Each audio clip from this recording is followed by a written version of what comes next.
السلام علیکم۔ جوڑوں کا درد ایک ایسا مسئلہ جس کا حل شاید ہمارے اپنے باورچی خانے میں ہی چھپا ہوا ہے۔ تو آئیے آج اس قدرتی حل کو ذرا تفصیل سے سمجھتے ہیں۔ کبھی ایسا محسوس ہوا ہے کہ صبح اٹھتے ہی پہلا قدم زمین پر رکھا اور گھٹنے میں ایک تیز چبھتی ہوئی ٹیس اٹھی؟ یہ صرف ایک احساس نہیں، یہ بہت سے لوگوں کی روز کی حقیقت ہے۔ یہ جملہ اس تکلیف کی شدت کو بالکل صحیح انداز میں بیان کرتا ہے۔ اکثر لوگ سوچتے ہیں کہ بھئی اب عمر ہو گئی ہے، یہ تو ہونا ہی تھا، لیکن نہیں، یہ درد صرف عمر کا تقاضا نہیں ہے، یہ اصل میں جسم کا ایک سگنل ہے، ایک اشارہ جو ہمیں بتا رہا ہے کہ جسم کے اندر سوزش بڑھ رہی ہے اور ہماری طاقت کم ہو رہی ہے۔ دیکھیں، کسی بھی مسئلے کو حل کرنے کے لیے سب سے پہلے اس کی جڑ کو سمجھنا پڑتا ہے۔ تو آئیے ذرا دیکھتے ہیں کہ ہمارے جوڑوں کے اندر آخر چل کیا رہا ہوتا ہے جس کی وجہ سے یہ ساری تکلیف شروع ہوتی ہے۔ ہمارے ہر جوڑ کے اندر ایک خاص قسم کا مادہ ہوتا ہے جسے کہتے ہیں سائنوویل فلوئڈ۔ اب یہ کیا ہے؟ یہ بالکل ویسے ہی ہے جیسے کسی مشین میں تیل ہوتا ہے جو پرزوں کو آپس میں رگڑ کھانے سے بچاتا ہے۔ جب یہ قدرتی تیل کم ہو جاتا ہے یا گاڑھا ہو جاتا ہے تو بس ہڈیاں آپس میں ٹکرانے لگتی ہیں اور وہیں سے اکڑن اور درد کی کہانی شروع ہو جاتی ہے۔ اب آتے ہیں اس بات پر جو شاید سب سے اہم ہے۔ اکثر ہماری ہی کچھ روزمرہ کی عادتیں جن پر ہم شاید دھیان بھی نہیں دیتے، خاموشی سے اس درد کو بڑھا رہی ہوتی ہیں۔ جیسے کہ وزن کا بڑھنا، سارا بوجھ بیچارے گھٹنوں پر آ جاتا ہے، پروٹین کم لینا جس سے پٹھے کمزور ہو جاتے ہیں اور جوڑوں کو سہارا نہیں دے پاتے، پانی کم پینا جس سے جوڑوں میں خشکی آ جاتی ہے، اور ہاں، یہ جو ہم شام میں چائے کے ساتھ پیکٹ والے سنیکس کھاتے ہیں یہ جسم میں سوزش کو اور بھڑکا دیتے ہیں۔ اور آخر میں بار بار درد کی گولی کھا لینا، یہ مسئلے کو حل نہیں کرتا، صرف تھوڑی دیر کے لیے دبا دیتا ہے۔ تو یہاں ہمارے پاس دو راستے ہیں، ایک ہے عارضی حل یعنی درد ہوا اور گولی کھا لی، دوسرا ہے دیر پا آرام یعنی مسئلے کی جڑ کو سمجھ کر اپنے لائف سٹائل میں چھوٹی چھوٹی اچھی تبدیلیاں لانا۔ انتخاب ہمارا ہے۔ لیکن گھبرانے کی بالکل کوئی بات نہیں۔ اب ہم بات کریں گے حل کی، ایک ایسے حل کی جو نہ صرف امید دیتا ہے بلکہ جسے اپنانا بھی بہت ہی آسان ہے۔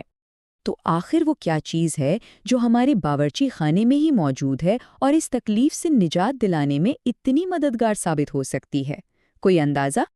جی ہاں، یہ ہے میتھی دانہ، وہی چھوٹا سا دانہ جسے ہم اکثر اچار یا سالن میں استعمال کرتے ہیں۔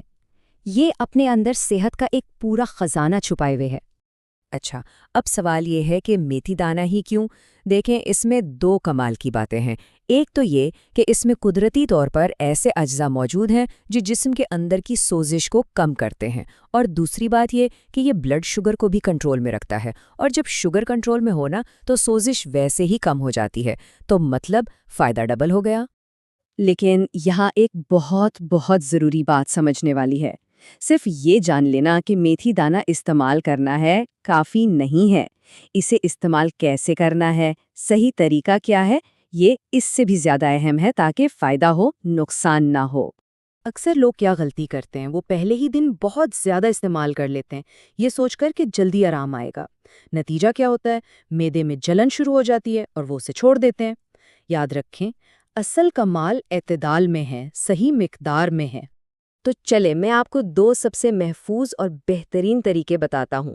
پہلا طریقہ، رات کو بس ایک چائے کا چمچ میتھی دانہ پانی میں بھگو دیں۔ صبح اس پانی کو بھیگے ہوئے دانوں سمیت اپنی چائے یا قہوے میں ڈال کر پکا لیں۔ دوسرا طریقہ ان لوگوں کے لیے ہے جن کا معدہ تھوڑا حساس ہے۔ میتھی دانے کو ہلکا سا بھون کر اس کا پاؤڈر بنا لیں۔ اور یہ بات بالکل یاد رکھنے والی ہے، اگر آپ پاؤڈر استعمال کر رہے ہیں تو شروع صرف ایک چٹکی سے کریں، اور زیادہ سے زیادہ مقدار 1/4 چائے کا چمچ ہے، بس اس سے ایک ذرہ بھی زیادہ نہیں۔ یہ اصول سب سے اہم ہے، اسے لکھ لیں۔ میتھی دانے کو ہمیشہ کھانے کے بعد استعمال کرنا ہے، ناشتے کے بعد یا شام کی چائے کے ساتھ، کبھی بھی خالی پیٹ نہیں، خاص طور پر اگر تیزابیت کا مسئلہ ہو۔ کچھ باتوں کا خیال رکھنا بہت ضروری ہے تاکہ آپ محفوظ رہیں۔ اگر شوگر یا بلڈ پریشر کی دوائیں لے رہے ہیں تو احتیاط کریں۔ تیزابیت کا مسئلہ ہو تو جیسا کہ بتایا، خالی پیٹ بالکل نہ لیں۔ حاملہ خواتین اپنے ڈاکٹر سے ضرور پوچھیں، اور اگر اسے لینے کے بعد کوئی بے چینی یا گھبراہٹ ہو تو فوراً استعمال بند کر دیں۔ چلیں اب ان ساری باتوں کو ملا کر ایک بہت ہی آسان سا ایکشن پلان بناتے ہیں جس پر آج سے ہی بلکہ ابھی سے عمل شروع کیا جا سکتا ہے۔ منصوبہ بہت سادہ ہے، صرف 3 چھوٹے چھوٹے کام کرنے ہیں۔ پہلا، آج سے ہی میتھی کی چائے صحیح طریقے اور صحیح وقت پر پینا شروع کریں۔ دوسرا، روزانہ صرف 10 منٹ کے لیے ہلکی پھلکی چہل قدمی کریں۔ اور تیسرا، اپنی شام کی غیر صحت بخش چیز جیسے بسکٹ یا نمکو کی جگہ مٹھی بھر بھنے ہوئے چنے یا کوئی پھل کھانا شروع کر دیں۔ بس اتنا سا کام ہے۔ اب جب یہ شروع کریں گے تو فوراً کسی جادو کی امید نہیں رکھنی، صبر سے کام لیں، بس اپنے جسم کو سنیں، اسے محسوس کریں اور دیکھیں کہ وہ کیا رد عمل دیتا ہے۔ آپ کو خود یہ اچھی تبدیلیاں نظر آنا شروع ہو جائیں گی، جیسے کہ صبح اٹھتے وقت وہ جو اکڑن ہوتی تھی وہ کم ہو گئی ہے، سیڑھیاں چڑھنا اب اتنا مشکل نہیں لگتا، رات کو نیند پہلے سے بہتر آ رہی ہے اور دن بھر جسم میں تھوڑی توانائی محسوس ہو رہی ہے۔